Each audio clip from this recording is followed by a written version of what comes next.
Je vous présente le potager pour 4 personnes, le potager rustica que nous allons suivre sur différents épisodes à partir du printemps, donc de maintenant jusqu'à l'hiver prochain.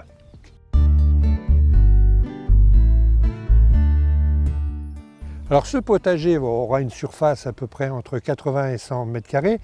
Au départ, j'avais pensé une cinquantaine de mètres carrés, mais je me suis aperçu que 50 mètres carrés, c'était insuffisant pour 4 personnes. Alors il est réparti par une année centrale, et puis dans chaque petite parcelle, je vais cultiver différents légumes, des légumes pérennes, comme par exemple des artichauts. Il y aura aussi des petits fruits, des cassis, des groseilliers, des framboises.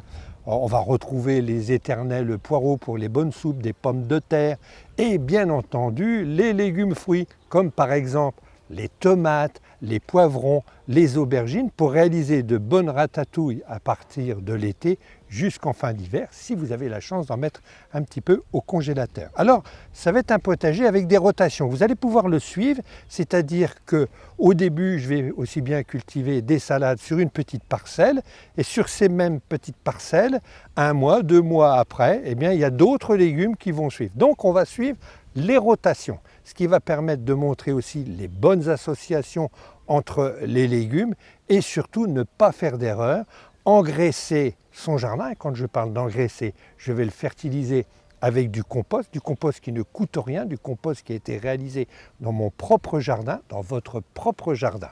Alors je vous avoue que le potager a déjà été préparé, le sol, la terre a été remuée, donc je vous invite à aller revoir les vidéos de précédentes vidéos, comment travailler son sol lorsqu'on démarre un potager. Alors, on a toujours pour habitude de démarrer le jardinage à partir du mois de février, mars, avril, quand on commence à avoir un petit peu de soleil. Mais si vous faites l'acquisition d'un terrain plus tard, en juin, juillet, eh bien sachez qu'il est possible aussi de démarrer un potager et de planter, pourquoi pas, des petits fruits, des groseilles, des cassis ou des framboises.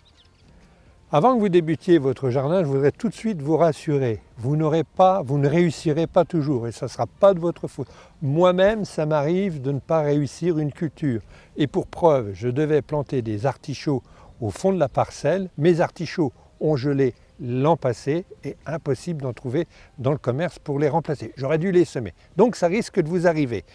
Un plan qui a été dessiné par Faustine, je la remercie, elle s'est crayonnée, alors que moi, réaliser un dessin, c'est très compliqué. C'est beaucoup plus facile pour moi de réaliser un jardin.